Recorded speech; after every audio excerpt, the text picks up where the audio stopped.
Debt has risen to levels unseen before in history, and now the problems have stretched out globally. And these are some signs of a financial crisis brewing today.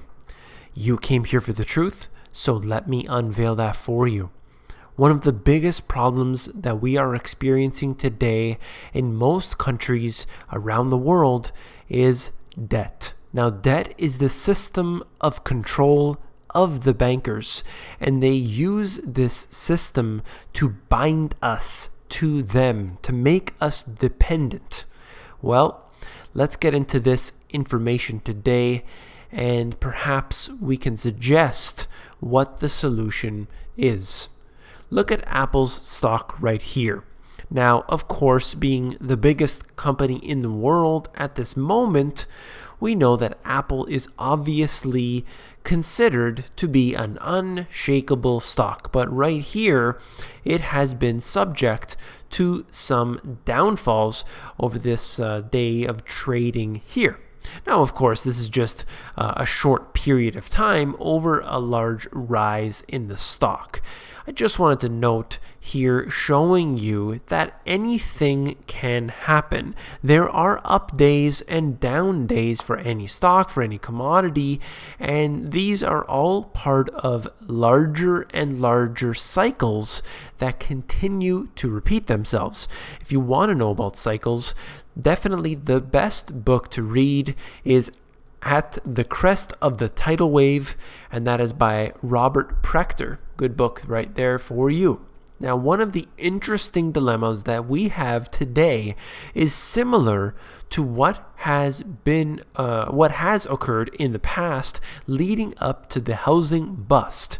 And you can see the top chart, which shows you from around the year 2002 up until the crisis began, and essentially what you have is the same commodity being affected, and that is lumber. And we have the same disconnect that is occurring here, and this is obviously a big issue. So one of the commodities that we need to look at to determine what's happening with the housing market is lumber, very important, in fact considered to be the most important, and that right here is showing us it is once again heading in a bad direction. Now this right here, it's obvious to so much of us listening and watching, but the US federal government debt to GDP ratio, it's actually worse than during World War I, worse than during the Civil War, and if you use the government's fake numbers, well then we're approximately at the Great Depression level. Not quite there yet, but as soon as you include the unfunded liabilities, then surely we have gone way over that. But even using their fraudulent numbers, we can see that we are approaching the same level of debt to GDP. But many will say, look, it's manageable. As long as the US continues to be the petrodollar, then nothing is going to happen. Nothing can shake this system. But I assure you, through all of my research, it indicates that everything is changing, and it's happening right now. The amount of debt cannot be sustained. What happened during the Great Depression here that they had this type of issue? Well, obviously, they experienced a major deflation in the stock market, nearly a 90% from its peak downward. What about the unemployment rates? What about all of the businesses that were shut down because of this occurring? Of course, we're headed in that same direction today. Now, one of the countries that is facing much turmoil, much debt, is Greece. Greece struggles to get citizens to pay their taxes. This is out of the Wall Street Journal. Tax collection is a top priority of reform plan from Athens. Now, obviously, there are taxes in for a reason. However, they suggest that, look, these people who don't want to pay their taxes, they think it's criminal, so on and so forth.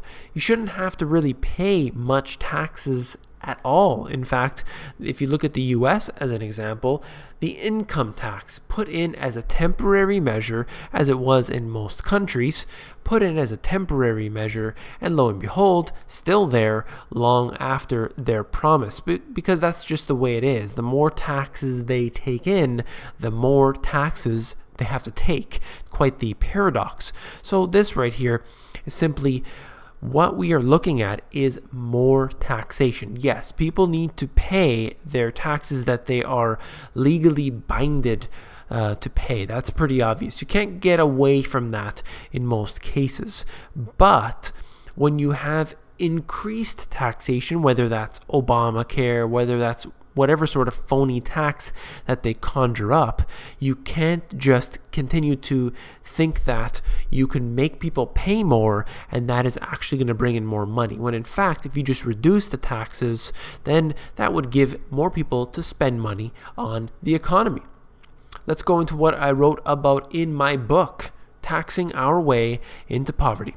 Governments of the West are implementing regulations and taxes and are destroying the business's ability to operate. And then I go in to suggest how China is doing this, for example, or I should say how these companies are moving to China and are doing so because they're taking advantage of the Chinese, their reduced regulations, reduced taxation. It simply is more beneficial to move over there. And this is quite sad because individuals in the West are losing jobs because that manufacturing is going overseas. Increasing the taxation is not going to lead to increased government revenue, perhaps in the very, very short term, and that might be all they need in Greece.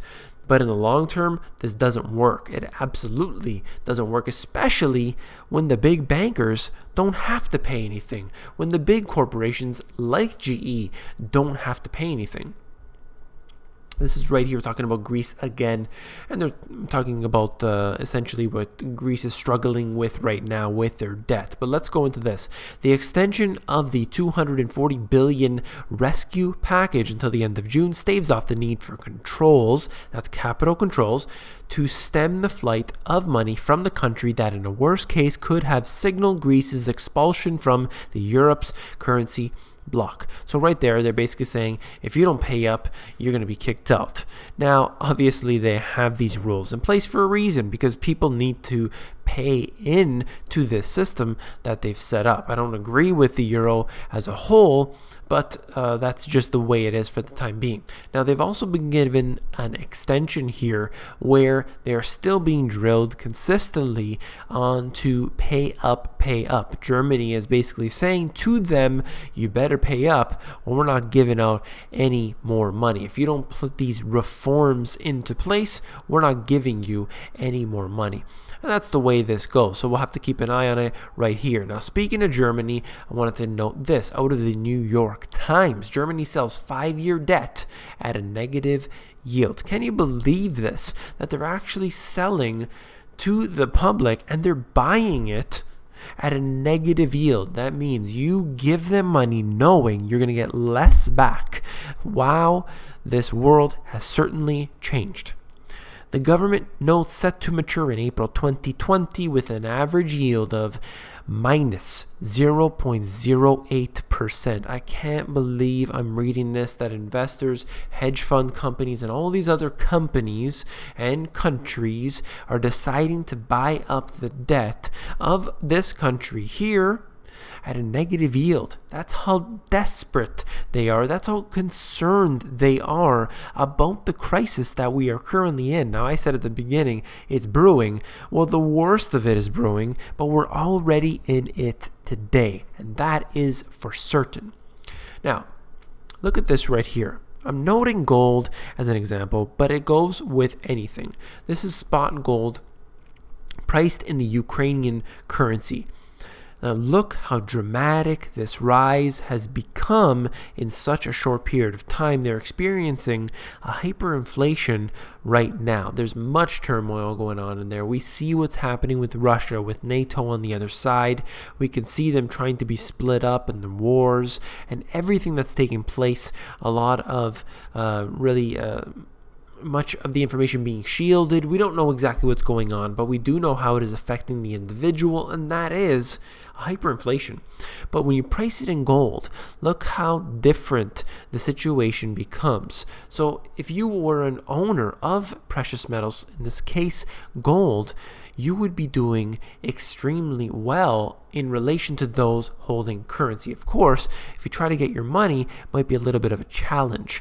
That's why I say to people, you don't necessarily want to own all gold and silver, and particularly you want to have small denominations. It makes it very, very important. But let's just look at this for the time being. What I wanted to show you is that if you hold onto real assets, you will be significantly better off than those who are putting all their savings in cash, those who have the paper currencies. You want to hold real assets because the system of debt, the system of control that they have set up is relying on you putting all of your savings into their hands. And of course, when the time comes, they will implement the capital controls, they will implement a bank holiday, they will commit to the bail-in strategy. They have all of these things. They call them levies, they call them taxation, call them whatever you want. The system is set up by the bankers. They use debt to conjure up this system, and they're not backing down from it. Look at Ukraine right here. The Ukrainian currency plunges after capital controls, minimum wage below Ghana. What do you think is going to happen? I'll read you this. Ukraine's currency plunged on Wednesday after the national bank introduced capital controls, and the country's minimum wage fell below that of impoverished African countries, while real consumption fell 40%. Now, of course, when this currency is being hurt so badly, the people aren't prepared. Most of the people, 99% of the people, are not going to be prepared. What do you think is going to happen? And that is real consumption falling to such a degree. This doesn't surprise me at all. We can see that this has happened right now in other countries as well as historically.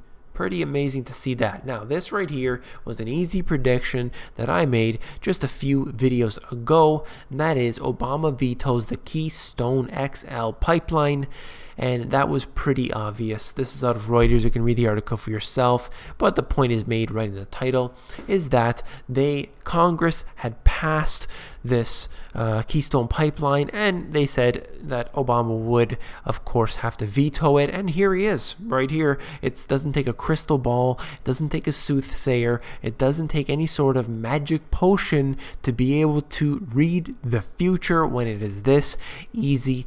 Obviously, he's going to veto the pipeline, and he did it, of course. So this is what goes to show you how the politicians, in fact, are able to manipulate anything to fit those who are in control for real. Now, do you for a minute think that any of the politicians are actually deciding what happens? No, it's all about campaign contributions. It's all about who is funding them. Watch the flow of the money. Look at who it's going towards, and you will be able to see how they make their votes, how they make their decisions, and I assure you, it never benefits the individual. I hope that you found this video informative. If you did, please give me a thumbs up. I truly appreciate that.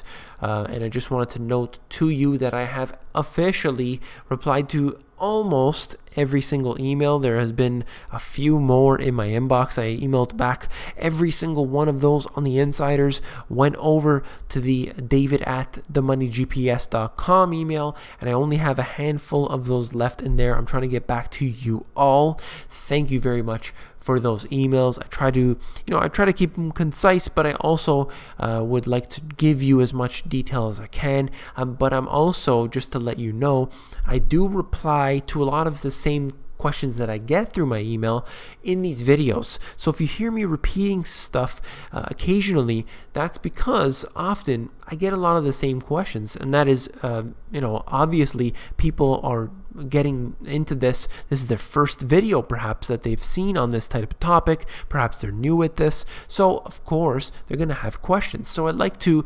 reiterate the points and hope to get to those more in future videos as well.